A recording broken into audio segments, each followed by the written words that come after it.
ओम शांति। 14 मई 2023 की अव्यक्त मुरली से होमवर्क। आज की अव्यक्त मुरली है वर्तमान समय की आवश्यकता बेहद की वैराग्य वृत्ति का वायुमंडल बनाना। आज की मुरली से लक्ष्य लेंगे बेहद की वैराग्य वृत्ति द्वारा आत्माओं को और समय को समीप लाने का पुरुषार्थ करना है। बेहद की यथार्थ वैराग्य वृत्ति किसे कहते हैं, उसकी विशेषताएं क्या होती है, आज सारा दिन इन बातों को स्मृति में रखेंगे और उसको अपने जीवन में धारण करेंगे। बेहद की वैराग्य वृत्ति वाली आत्मा की स्थिति लवलीन स्थिति रहती है। लवलीन स्थिति वाली आत्मा सदा ही ये स्मृति इमर्ज रहेगी उसे कि मैं बाप का हूँ और मेरा बाबा है। इस स्मृति को इमर्ज करते ही इसके अनुभव में खो जाएंगे। ऐसे अनुभव में खोई हुई आत्मा की झलक, फलक और अनुभूति से जो किरणें निकलेंगी तो ऐसी आत्माएं के करीब कोई भी बात नहीं आएगी और वो आत्मा की तरफ कोई भी आंख उठाकर भी नहीं देख सकते हैं। तो इस तरह आज सारा दिन बेहद के प्राप्तियों का स्वरूप बनकर कर्म करेंगे और बेहद की प्राप्तियों की स्मृतियों में खोए रहेंगे। तो इसे कहेंगे लवलीन स्थिति।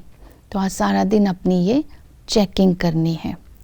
दूसरा, बेहद के वैराग्य वृत्ति वाली आत्मा की विशेषता है यथार्थ स्वरूप में रहती है।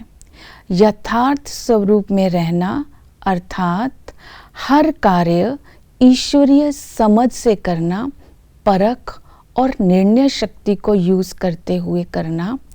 ऐसी यथार्थ स्वरूप आत्मा ना व्यर्थ बातों को सुनती है, ना देखती है, ना व्यर्थ कर्म करती है।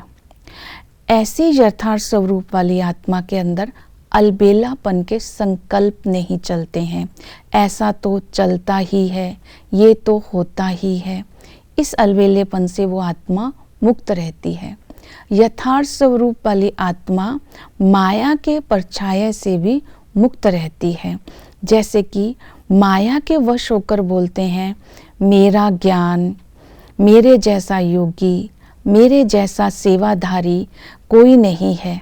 तो ऐसी माया के अधीन आत्मा नहीं होती है। तो अपना चेक करना है, मैं यथार्थ समर्थ स्वरूप वाली आत्मा हूँ।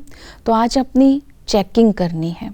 तो ये चेकिंग करनी है कि मैं एवर रेडी आज्ञाकारी कहाँ तक हूँ, निमित्त भाव निर्माण भाव कहाँ तक रहता है, सर्व प्रकार के लगाव से मुक्त हूँ, मेरा तो नहीं करती हूँ, मेरा बाबा करती हूँ, दूसरों के जज और अपनी वकील तो नहीं हूँ। ये चेकिंग अपनी करनी है। नेक्स्ट, जो बेहद की वैराग्य वृत्ति वाली आत्मा होती है न्यारे और प्यारे का बैलेंस रखती है। अर्थात साधनों को के संबंध में आते और व्यक्तियों के संपर्क में आते सदा ही न्यारे रहेंगे। कैसा भी चांसलर गॉडली चांस मिले या चांस मिले सेवा का, अपने को न्यारा और प्यारे का बैलेंस रखते हुए हर कर्म करेंगे, संबंध में आएंगे। निमित्त भाव, अपने में निमित्त भाव होगा, निमित्त समझ करके हर कर्म करेंगे। निमित्त वाली जो आत्मा होती है वो कभी भी किसी के प्रभाव में नहीं आती। निमित्त भाव और निर्माण भावना से वो दूसरों का निर्माण करने का कर्तव्य कर सकते हैं। तो अपने आप को निमित्त भाव में कहाँ तक रखती हूँ ये चेक करेंगे।